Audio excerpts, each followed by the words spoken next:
Hello, my lovely Libras, and a very warm welcome to your February 2021 horoscope.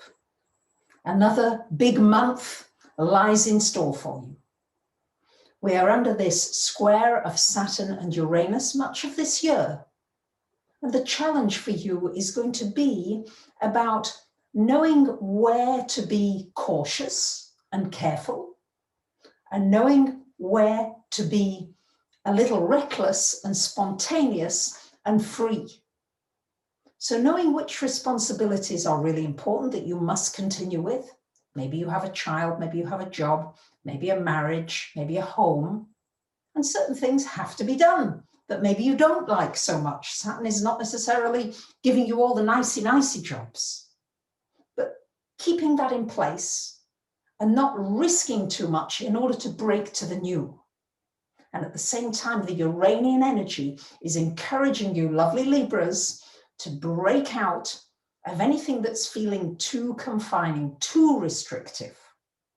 And if you've allowed it to go on a long time, then chances are you might just snap.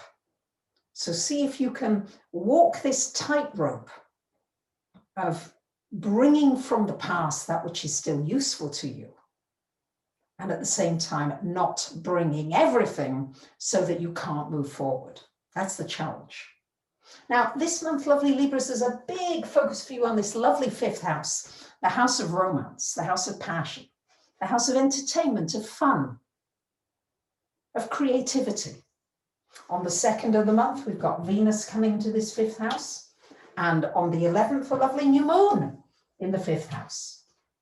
So this is a wonderful time for starting a new business, a new enterprise, offering a service or a product that you feel passionate about, for developing any creative skills, of which you usually have many, lovely Libras.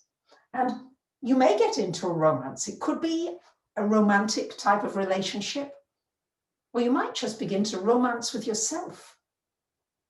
Because when you do something creatively, you get into a groove, you get into that mode where you're outside of time and space. So I encourage you this month to really do the things that take you outside of being in that mundane life of I do this at this time and I've got to have lunch here and this and that.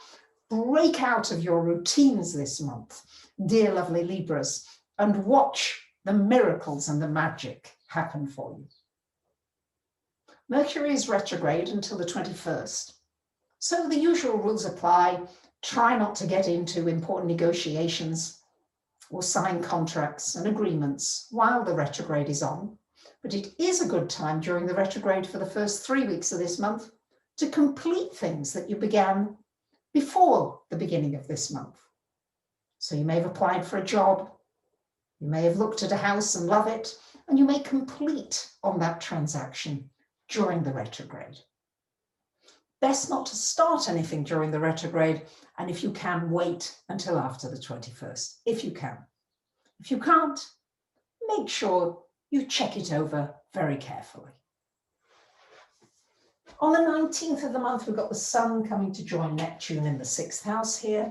This is Sun in the 6th, good time for your vitality, for replenishing yourself. You might go on a fast, a detox. You might do something to really improve your health, your energy levels. You might decide you're going into the health business yourself. You might learn a health modality. On the 27th of the month, we've got a full moon happening here in the 12th house, reminding you, lovely Libras, that you must take time out. Yeah, it's great to be busy. It's great to be doing things, but take time out to relax, to enjoy the fruits of your labor. Also a good time for meditating, for channeling, for doing anything involving the unconscious, the subconscious, the metaphysical, that which is invisible. This is a great time for exploring it at the time of the full moon. So I wish you a wonderful month, my lovely Libras. I thank you for liking, commenting, sharing and subbing. Bye for now.